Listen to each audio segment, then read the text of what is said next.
It's wild. It's wild to be here because, we're on the Paramount lot. This is the lot that Lena Waithe and I worked at as lowly assistants when we began to sort of like conjure up our dreams to produce Dear White People and her show 20s. So it's kind of wild to be here talking about producing and talking about how we got our start. But it's really phenomenal because, I saw so many women and people of color in that audience, and to think that like this is the future of Hollywood, like, and they want to listen to what I have to say, it's pretty cool. It's a good feeling.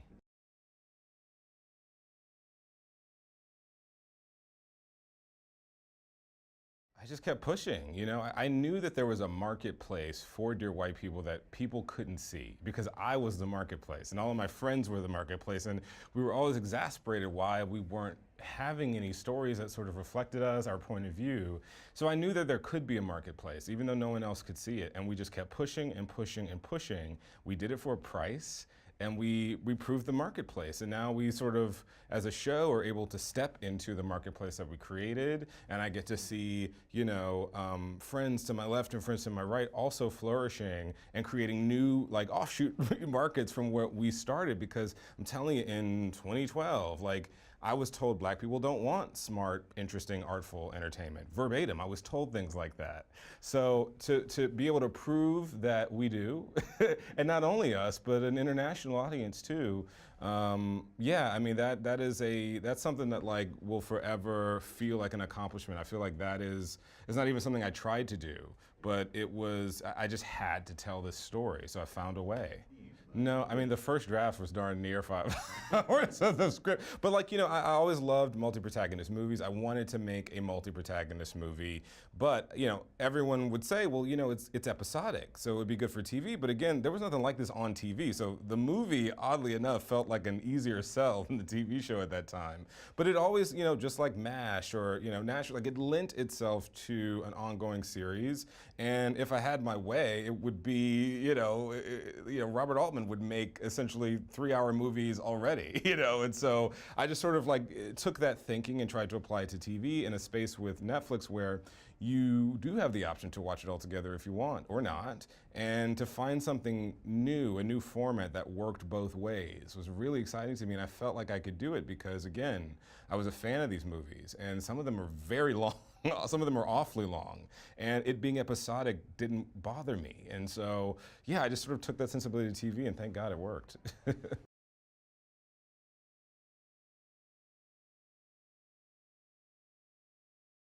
Netflix is a different kind of business. They are a global entity that it's about volume. And, there's certain networks where it's about the jewel box shows, and there's certain networks where it's about the ratings. So, there's different imperatives, there's different mandates, it's a different environment. But I will say what was great about it is that I got to make this show without sort of doing that kitchen sink pilot that doesn't really feel like the rest of the series. I got to just sort of make the whole thing at once, which was so great. And one of the cool things about Netflix is they press a button and it's out in 197 countries. And even something like Dear White People, where conventional wisdom says maybe it won't travel, Netflix allows it an opportunity to get discovered and found all over the world. One of the most profound things I experienced was traveling with the film internationally and really in my mind thinking, they're not gonna get this at all. But sitting in rooms in Paris and Stockholm and hearing people totally get the movie, totally get what I was trying to say, and finding ways to apply it to their lives, even though the American Black experience couldn't be further from their understanding. It just shows that like if you show up and you tell the truth and you figure out a way to get audiences there to see it, that a personal truth can actually be universal. That was a powerful thing to see.